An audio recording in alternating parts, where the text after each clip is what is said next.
7 Japanese fighters circle above. A lone Corsair skims the water so low the propeller throws salt spray across the canopy. The pilot does something that violates every rule of aerial combat. He weaves, not climbing, not diving, but threading between waves at 200 miles per hour, while Zeros dive and overshoot and curse in frustration. What happens next will be dismissed as luck by men who never flew over Rabaul, February 1943. The sky above the Solomon Islands is not forgiving. It smells of engine exhaust and fear. The heat inside an F-4U Corsair cockpit at wave height turns the metal frame into a furnace. Radio chatter crackles with static and death. Below, the Pacific stretches endless and indifferent, swallowing aircraft without ceremony. This is Marine Fighter Squadron 214, operating out of Henderson Field on Guadalcanal. They fly long patrols over hostile waters with no margin for error.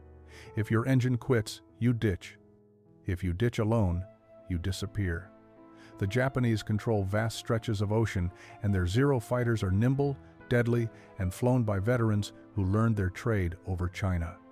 American pilots are dying at a rate that keeps intelligence officers silent during briefings. The mathematics are simple and brutal.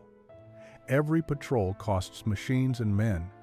Replacements arrive weekly, young and untested. Some last 5 missions, some last 1. Into this crucible flies a pilot named Elwood Garrison. He does not look like a fighter ace. Lean, weathered, with hands that belong on fishing nets rather than control sticks. A commercial fisherman from Lake Michigan who enlisted after Pearl Harbor. He speaks in the clipped sentences of a man who learned early that the lake does not care about explanations. His squadron mates call him Woody. Some call him the fisherman. Behind his back, a few call him Lucky, though luck has nothing to do with what he does at 50 feet above the waves. Garrison reads the ocean obsessively. While others study aircraft manuals and tactical doctrine, he watches the water. He notes how swells build and collapse. He observes how wind creates texture on the surface. He sketches patterns in notebooks that look more like meteorological charts than flight logs. He asks questions that irritate his squadron commander, Major Fletcher Drummond. Questions like, why do we always fight at their altitude? What if we stopped climbing? What if we used the surface? He does not fit the mold. Fighter pilots are supposed to be aggressive, instinctive, hungry for altitude advantage. Garrison is none of these. He calculates. He observes. He thinks in terms of variables that most pilots ignore. Wind speed, wave height, visibility angles. This makes him suspect in the eyes of command.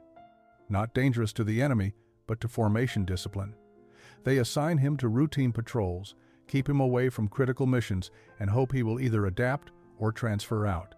He does neither. He flies his patrols, returns safely, and keeps filling his notebooks with observations about how aircraft behave near the surface. The war is full of men like him, competent enough to keep flying, too strange to trust. Then something shifts. Garrison starts volunteering for missions no one else will take. Dawn patrols over Rabaul. Solo reconnaissance runs deep into Japanese-held airspace. Photo mapping missions where you fly straight and level while anti-aircraft gunners find your range. The assignments where survival depends on navigation and nerve, not dogfighting skill. He assembles a wingman he can trust. Harlan Stoddard, a farm boy from Iowa who washed out of bomber training for motion sickness but flies fighters with steady hands. Stoddard does not ask why Garrison flies so low. He simply follows and learns. Their Corsairs return with salt corrosion on the undersides, paint stripped from leading edges. The crew chief, Staff Sergeant Virgil Kemp, asks if everything is functioning properly. Garrison says he is testing performance envelopes. Kemp does not ask again, but he starts reinforcing engine mounts and checking for saltwater intrusion after every flight. The problem facing Marine squadrons in early 1943 is not just tactical, it is mathematical. Japanese fighters outnumber American patrols by margins that make every encounter a calculated risk. The Mitsubishi, a 6M0, dominates turning fights. It climbs faster than a Corsair. It maneuvers tighter. American doctrine relies on speed and altitude. Dive on the enemy, make one pass, extend away. Simple, except it only works when you control the engagement. Over Rabaul, the Japanese control everything. They have radar stations, coast watchers, and numerical superiority. They choose when to fight. American pilots react. The statistics are grim. In January alone, Marine Fighter Squadron 214 loses 8 aircraft. 14 pilots are listed as missing. 3 return wounded. The replacements arrive pale and quiet, knowing the odds. They fly formation, follow orders, and die in predictable patterns. Garrison studies the after-action reports differently. He notices that most losses occur during climbs and turns. Pilots try to dogfight on equal terms and lose. He realizes doctrine is not wrong but incomplete. It assumes parity. It assumes you can dictate altitude. Over enemy territory with zeros bouncing from above, those assumptions collapse.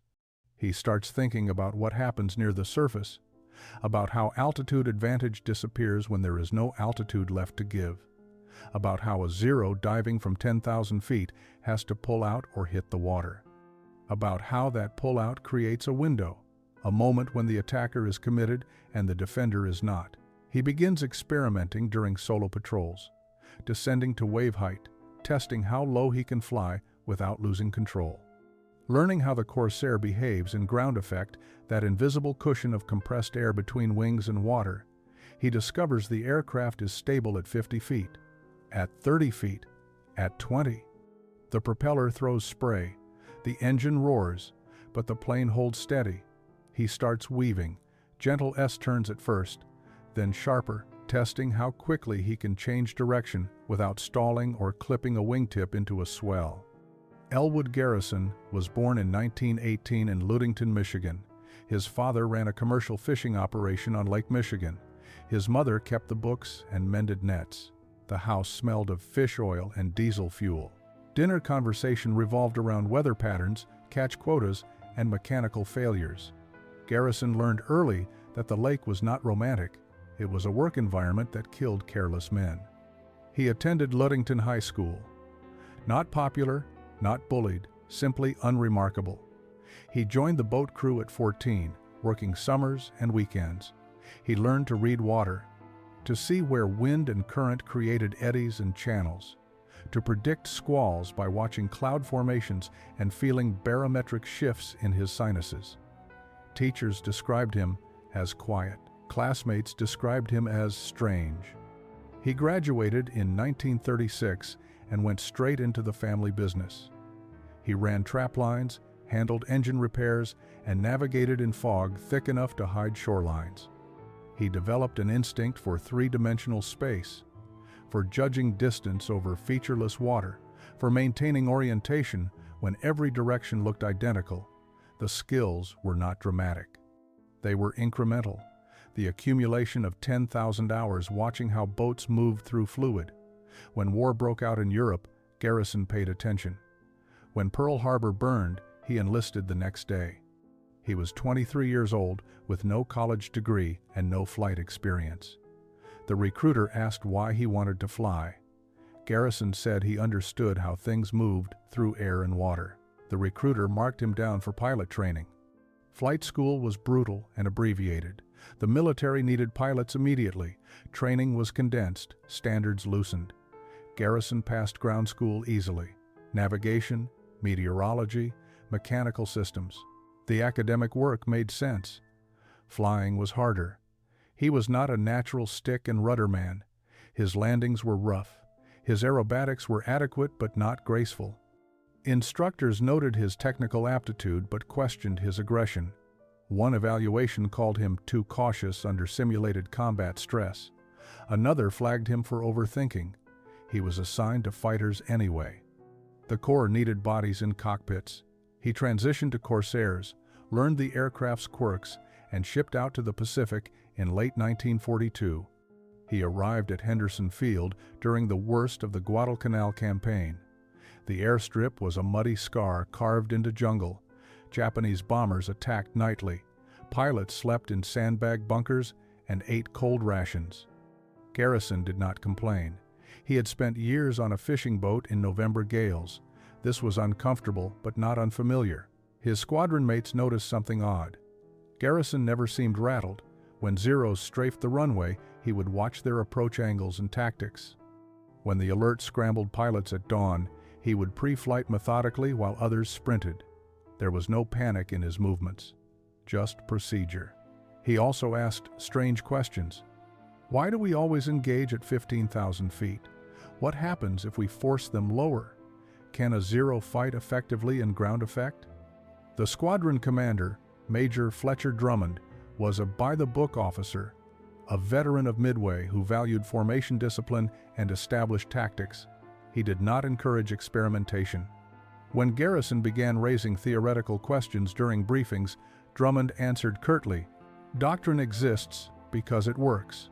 Pilots who freelance die." The discussion ended there. But Garrison kept thinking. He could not shake a growing conviction that everyone was missing something fundamental. The Corsair was faster than a Zero in a dive. It was more rugged, it could absorb punishment and keep flying. But it could not turn with a Zero at altitude. Doctrine said to avoid turning fights, use speed, make slashing attacks, extend away. Garrison agreed with that. But what if there was another option? What if the surface itself could be weaponized? He knew the numbers from his fishing years. Wind over water creates friction, turbulence. A Zero skimming at wave height would experience buffeting that degraded control. A pilot used to fighting at altitude would find the visual references disorienting. The horizon disappears. Depth perception collapses. Everything becomes relative motion and muscle memory. Garrison had spent his entire adult life judging distances over featureless water. He could gauge height by watching spray patterns. He could sense altitude changes by feeling pressure shifts. Most pilots trained over land. They used trees, hills, buildings as references. Take those away and they struggled. He started to believe that near the surface, his background gave him an advantage no amount of flight school could replicate. The lake had taught him to navigate without landmarks, to maintain spatial awareness when everything looked the same, to trust instruments and instinct equally. The problem was testing the theory without dying. Training flights did not simulate combat at 50 feet. No instructor would allow it. Safety regulations prohibited sustained flight below 500 feet except during landing approach. Garrison could not practice what he was envisioning without violating standing orders. So he practiced in pieces. During authorized low-altitude navigation runs, he would descend to minimum safe altitude and test small variations. A shallow bank here, a tighter turn there. Nothing dramatic, nothing that would draw attention, just marginal adjustments. He learned how the Corsair responded in ground effect, how the controls felt different when compressed air pushed back against the wings, how power settings changed when the prop wash bounced off the surface and created thrust asymmetries. He discovered the aircraft was more stable than expected. The massive engine and long nose actually helped. The weight distribution kept the plane planted. The torque was manageable with opposite rudder. He could fly straight and level at 30 feet without excessive workload. Then he tried weaving. Gentle S-turns at first, left 30 degrees, right 30 degrees, back to center. He did it over empty ocean during solo patrols when no one was watching. The Corsair responded cleanly. He tightened the turns, 45 degrees, 60. The wings dipped close to the wave tops. Spray misted the canopy, but the aircraft held. He started varying the rhythm, fast weave, slow weave, irregular timing. He was teaching himself to dance at the edge of controlled flight. He kept a notebook logging every test, altitude, airspeed, bank angle, sea state, wind direction. He treated it like a research project. By late January 1943, Garrison had logged over 60 hours of low-altitude flight time. Unofficial, undocumented, but real. His crew chief, Virgil Kemp, noticed the wear patterns on the aircraft. Salt corrosion on engine cowlings, paint erosion on the propeller tips, leading-edge abrasion consistent with sustained flight through spray. Kemp was a career Marine who had maintained aircraft since before the war. He knew what normal wear looked like. This was not normal. He pulled Garrison aside one evening after a patrol, asked if there were issues with the aircraft. Garrison said no. Everything functioned properly. He was simply exploring performance characteristics. Kemp looked at him for a long moment. Then he said he would start applying extra corrosion protection to the engine mounts and control surfaces. No questions. Just acknowledgement that something unusual was happening and it needed support. Garrison thanked him. That was the beginning of an unspoken partnership. Kemp kept the aircraft ready for whatever Garrison was planning. Garrison trusted that the machine would not fail when he needed it most. The tactical situation continued to deteriorate. February brought increased Japanese activity around Rabaul. Reconnaissance reported a buildup of fighters and bombers at multiple airfields. Intelligence estimated the enemy could launch coordinated strikes with over 100 aircraft. American forces on Guadalcanal were still tenuous. Supply lines were fragile. Air superiority was contested daily. Every patrol mattered. Every pilot lost was a gap that could not be filled quickly. Major Drummond briefed the squadron on the new threat assessment. Expect heavier resistance. Expect larger enemy formations. Expect losses. He did not sugarcoat it. The mission was to disrupt Japanese operations, to shoot down as many aircraft as possible, to make them pay for every sortie. Some of you will not come back. That is the reality. Fly smart. Follow doctrine. Support each other. Dismissed. Garrison sat in the back of the briefing tent and thought about mathematics.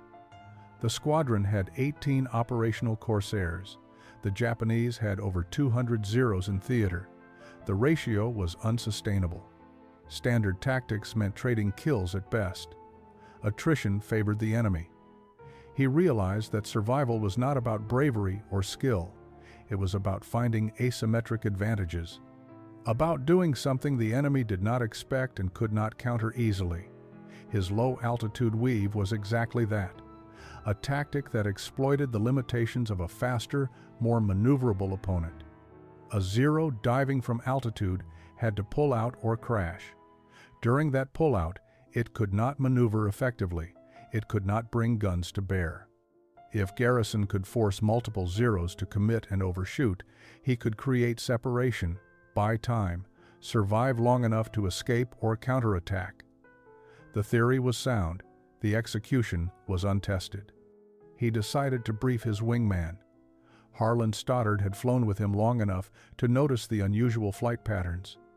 After the next patrol, Garrison pulled him aside, explained what he had been practicing, showed him the notebook with measurements and observations. Stoddard listened without interrupting. When Garrison finished, Stoddard asked one question: "Does it work?" Garrison said he did not know. He had never done it under fire. Stoddard nodded, said he would follow Garrison's lead if it came to that. February 16, 1943. Dawn breaks cold and clear over Henderson Field. Ground crews move in silence, fueling aircraft and loading ammunition belts. The mission brief is simple. Escort a photo reconnaissance bird over Rabaul Harbor. Photograph Japanese shipping and airfield activity. Expect heavy enemy contact. Flight time 3 hours. 4 Corsairs assigned. Garrison, Stoddard, and 2 newer pilots who arrived last week. Major Drummond walks the flight line personally. He stops at Garrison's aircraft, tells him to keep the formation tight. No heroics. No experimenting. If you get bounced, follow standard procedure. Climb, extend, regroup. Garrison nods. Says he understands. Drummond holds his gaze for a moment, then moves on. Virgil Kemp finishes the pre-flight inspection, hands Garrison the logbook, everything green, fuel topped, guns loaded, aircraft ready. Garrison signs off, climbs into the cockpit, straps in. The smell is familiar now. Hydraulic fluid, gun oil, sweat-soaked leather. He runs through the startup checklist. Battery on, magnetos checked, throttle cracked. The big Pratt & Whitney radial coughs and catches. 18 cylinders fire in sequence. The whole aircraft shakes. He lets it warm while the others start up. They take off at 0630. Garrison leads. Stoddard on his wing. The two new pilots trail in combat spread. They climb to 12,000 feet and turn northwest toward Rabaul. The ocean below is dark blue and endless. Cloud cover is scattered. Visibility unlimited. Conditions are perfect for an ambush. Garrison scans constantly. High, low, checking 6. The reconnaissance aircraft, a modified B-25, joins them at 12,500 feet. The formation settles into cruise. Radio silence except for position calls. 90 minutes into the flight, they cross into hostile airspace. The coast of New Britain appears on the horizon. Rabaul sits in a volcanic caldera, surrounded by airfields. Simpson Harbor is full of ships. The target. The reconnaissance bird begins its photo run, straight and level. Garrison and the Corsairs orbit at 15,000 feet, weaving lazy S-turns to maintain position and watch for threats. The first zero appears at 15,500 feet, then 2 more, then 4. Garrison counts 7 in total, a full showtie formation. They are high, fast, and positioning for a coordinated bounce. The radio crackles. Bandits high. 2 o'clock. Garrison acknowledges. He tells the new pilots to stay with the reconnaissance bird. He and Stoddard will engage. The Zeros split into 2 groups. 4 target the Corsairs. 3 go for the bomber. Garrison calls the break. The formation scatters. The Zeros commit. They dive with terrifying speed. Cannon fire arcs through the air. The new pilots panic. One breaks too early. A Zero latches onto his tail. Guns flash. The Corsair shudders, trailing smoke, and begins a slow spiral toward the ocean. No parachute. The second new pilot tries to climb. A fatal mistake. 2 Zeros bracket him, crossfire. The Corsair explodes in a ball of orange flame. Garrison and Stoddard are alone. 4 Zeros above, 3 more chasing the reconnaissance bird. The bomber pilot makes the only choice available. He dives for the deck, heading for open water. Garrison does not hesitate. He rolls inverted and pulls. The Corsair's nose drops toward the ocean 12,000 feet below. Stoddard follows. The Zeros pursue. Standard doctrine says extend away. Use the Corsair's speed advantage in a dive to create separation. Garrison does the opposite. At 8,000 feet, he begins to pull out, gently at first, then harder. The G-forces build. His vision tunnels. Blood drains from his head. The altimeter unwinds. 6,000, 4,000, 2,000. At 1,000 feet, he levels off. But he does not climb. He pushes the nose down further. 500 feet, 200, 100. At 50 feet above the waves, he levels again. Airspeed 240 miles per hour. The ocean rushes beneath him. Spray kicks up from the propeller. The Corsair shakes from turbulence. He starts the weave. Left bank, 30 degrees. The horizon tilts. The wingtip drops toward a swell. He holds it for 2 seconds, then reverses. Right bank, 30 degrees. The world tilts the opposite direction. Back to center. Left again. The rhythm is irregular, not mechanical, organic, like threading through pylons that only he can see. Behind him, the first Zero dives. The pilot expects Garrison to climb, to fight, to do anything except stay at wave height. The Zero commits to a high-speed pass, closure rate over 500 miles per hour. The Japanese pilot lines up the shot. His finger tightens on the trigger. Then Garrison weaves left. The Zero's gun sight tracks empty air.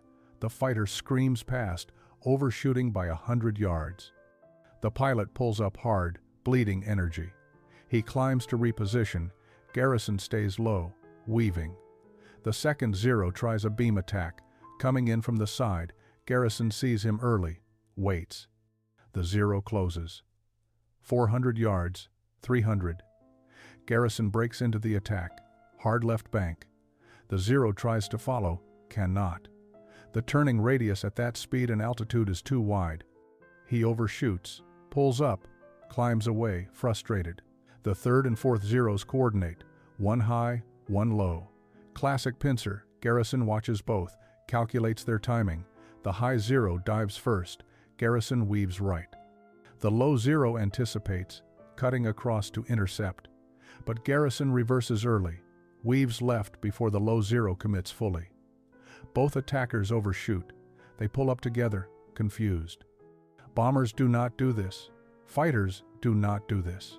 Nothing they have trained for prepared them for a target that refuses to climb, refuses to turn vertically, refuses to do anything except weave at the surface like a fishing boat in a gale.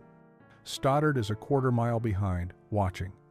He sees what Garrison is doing. He drops to 50 feet, begins his own weave, shallower, less confident, but functional. A fifth zero tries for Stoddard, dives, overshoots. The Japanese formation is fracturing. Their attacks are uncoordinated now. Individual pilots trying individual solutions. Garrison has disrupted their rhythm, broken their tactical cohesion. They are burning fuel, wasting energy, growing frustrated. 1-0 tries to match Garrison's altitude. Flies parallel at 100 feet, trying to get a deflection shot. Garrison weaves into him. The zero pilot flinches, pulls up reflexively, cannot risk a collision, climbs away. Another tries to sit behind Garrison and wait for a mistake. But the weave never stops, never settles into a pattern. The zero cannot get a firing solution. After 30 seconds, he gives up, pulls away. 6 minutes into the engagement, the zeros break off. They climb away in pairs, heading back toward Rabaul. They have expended ammunition and burned fuel, chasing two targets that should have been easy kills. They have nothing to show for it. No smoking wreckage, no parachutes, just frustration and confusion. Garrison maintains his weave for another minute, ensures they are not circling back. Then he climbs. Slowly. 500 feet. 1,000. He levels off and scans the sky. Stoddard forms up on his wing. Both aircraft are intact. No hits, no damage. The radio crackles. Stoddard's voice, tight with adrenaline. That worked. Garrison does not reply immediately. He checks his fuel, checks his instruments, everything normal. He keys the mic. We go home. They turn southeast. The reconnaissance bird is gone, either escaped or shot down. There is no way to know. The two Corsairs fly in silence. 40 minutes later, Henderson Field appears. They land without incident. Taxi to the revetments. Shut down, Garrison climbs out. His hands are shaking. The adrenaline is wearing off. His flight suit is soaked with sweat. Virgil Kemp approaches, asks if there was contact. Garrison nods. Kemp inspects the aircraft. No bullet holes, no damage. He looks at Garrison with a question in his eyes. Garrison says they stayed low. Kemp does not ask for details. The debrief happens in Major Drummond's tent. Garrison and Stoddard sit across from the Major. An intelligence officer takes notes. Drummond asks what happened. Garrison describes the engagement. The bounce, the loss of the two new pilots, the dive to the surface, the weave. Drummond listens without interrupting. When Garrison finishes, the tent is silent. The intelligence officer stops writing. Drummond leans back, asks how many zeros were engaged. Garrison says 7. Drummond asks how many kills Garrison is claiming. Garrison says none. He did not shoot anyone down. He evaded and survived. Drummond's expression does not change. He asks Stoddard to confirm. Stoddard confirms. 7 zeros, no losses, no kills. They survived by staying at 50 feet and weaving. Drummond dismisses the intelligence officer. Waits until the man leaves. Then he looks at Garrison, tells him that what he described is reckless.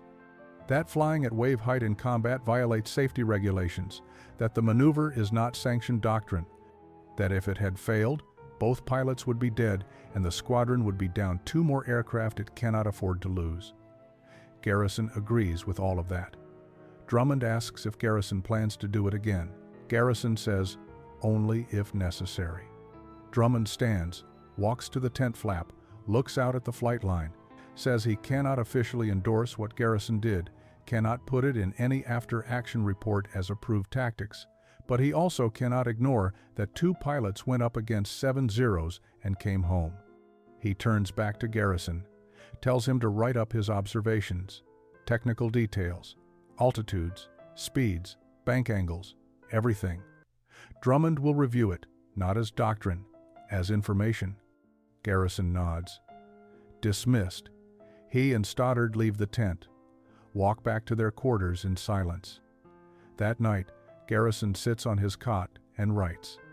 He fills 8 pages with measurements and observations. He diagrams the weave pattern. He notes the Zeros' responses, their hesitation, their overshoots. He writes about ground effect, about visual disorientation, about how the surface becomes a weapon when used correctly. Word spreads quietly through the squadron. 2 pilots survived a 7-2 engagement without firing a shot. The story gets retold in the enlisted tents. Embellished slightly, Garrison and Stoddard do not correct the details. They do not talk about it. But other pilots ask questions. How low did you go? How fast were you flying? What was the weave pattern? Garrison answers factually. No bravado, just technical information. Some pilots dismiss it as luck, others are curious. A few want to try it themselves, Garrison warns them. Says it requires practice. Says the margin for error is non-existent. Says one mistake and you hit the water at 200 miles per hour. That sobering reality keeps most from attempting it.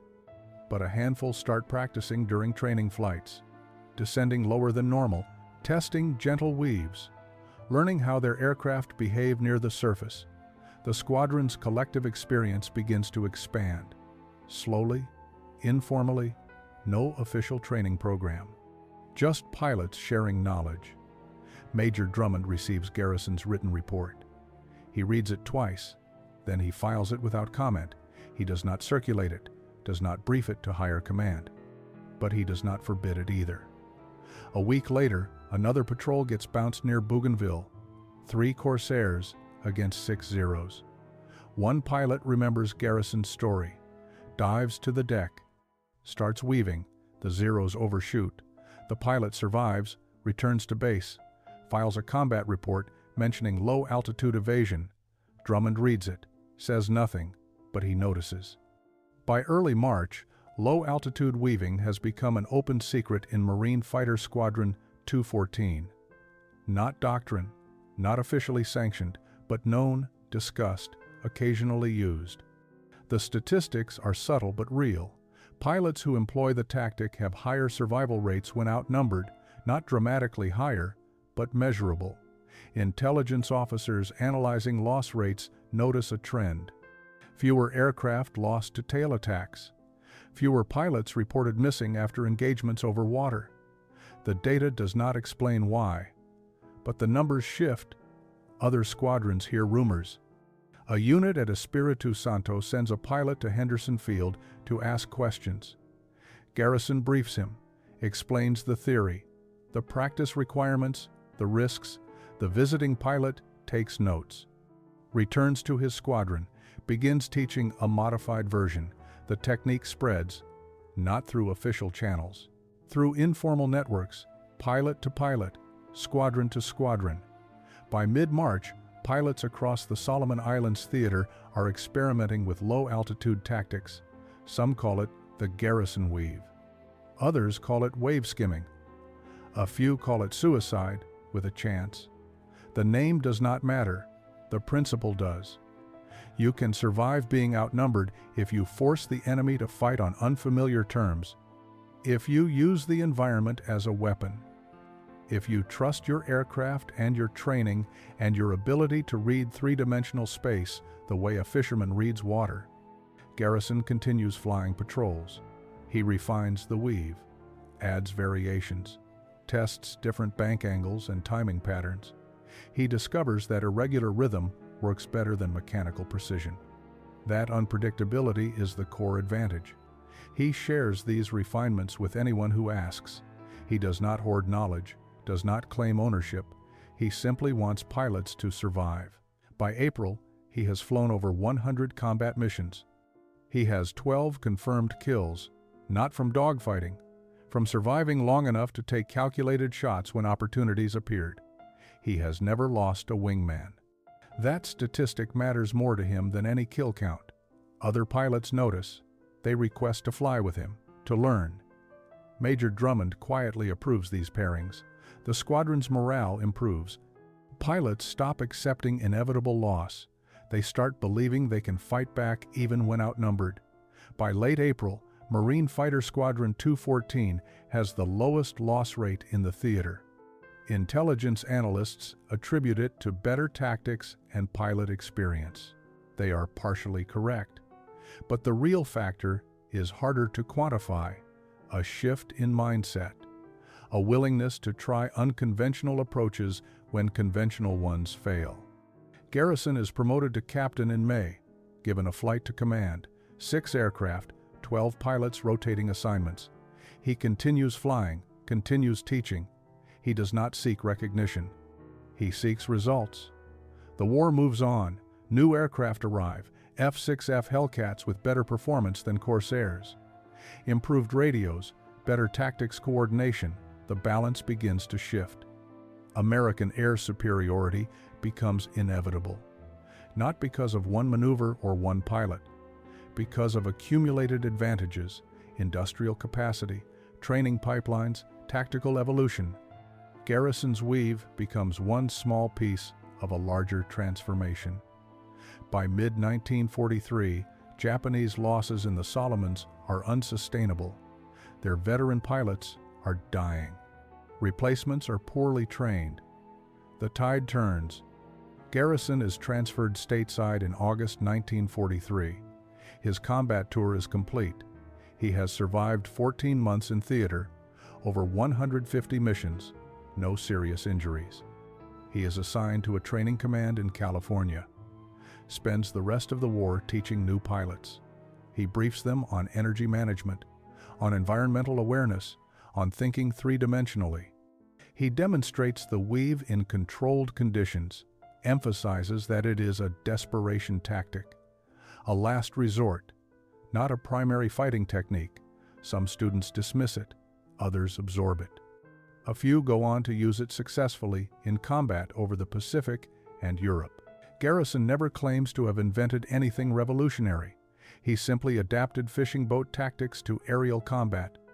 Read the environment, use what is available, survive. The war ends in 1945. Garrison returns to Michigan. He does not return to fishing. He uses the GI Bill to study aeronautical engineering, graduates in 1949. Works for a commercial aircraft manufacturer, designs control systems, lives quietly, marries, raises 2 children. He attends veteran reunions occasionally, shakes hands with men who flew with him. They retell stories of the weave, of diving to the deck and surviving impossible odds. Garrison listens politely, never corrects details, never adds embellishment. He lets the stories exist on their own. He dies in 1998 at the age of 80. His obituary mentions his wartime service. It does not mention the weave. Most people who read it do not know what he contributed. But in flight schools, decades later, instructors still teach environmental awareness, still discuss how terrain and surface conditions affect tactics, still emphasize adaptability over rigid doctrine. The language has changed, the principle remains. Garrison's insight was not that fighters could fly like boats. It was that survival sometimes requires borrowing lessons from unexpected places. That a fisherman's instinct for reading water could translate to reading air. That experience matters more than pedigree.